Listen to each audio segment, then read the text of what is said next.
United আরব আমিরাতে ইরানের ক্ষেপণাস্ত্র হামলা, বাংলাদেশি সহ নিহত ৩ জন, আহত ৫৮ জন।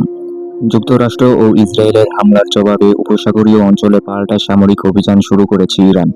এই পাল্টা হামলার অংশ হিসেবে সংযুক্ত আরব আমিরাতে ভয়াবহ ক্ষেপণাস্ত্র ও ড্রোন হামলার ঘটনা ঘটেছে।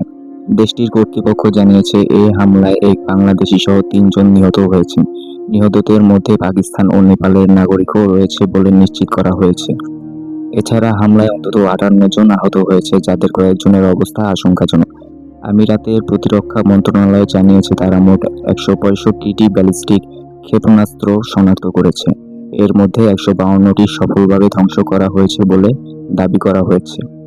পাশাপাশি ২টি ক্রুজ ক্ষেপণাস্ত্র ভূপাতিত করা হয়েছে।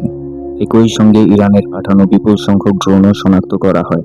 মন্ত্রণালয়ের তথ্য অনুযায়ী মোট ৫৪১টি ড্রোন আকাশসীমায় প্রবেশের চেষ্টা করেছে। এর মধ্যে ৫০৬টি প্রতিহত ও ধ্বংস করা হয়েছে। হামলার পর দেশজুড়ে নিরাপত্তা ব্যবস্থা জোরদার করা হয়েছে। গুরুত্বপূর্ণ স্থাপনা ও অবকাঠামোতে অতিরিক্ত নিরাপত্তা মোতায়েন করা হয়েছে। কর্তৃপক্ষ পরিস্থিতি নিবিড়ভাবে পর্যবেক্ষণ করে বলে জানানো হয়েছে। এই ঘটনায় উপসাগরীয় অঞ্চলে উত্তেজনা আরও বেড়েই চলেছে। আন্তর্জাতিক মহল গভীর উদ্বেগ প্রকাশ করেছে এবং সংযমের আহ্বান জানিয়েছে।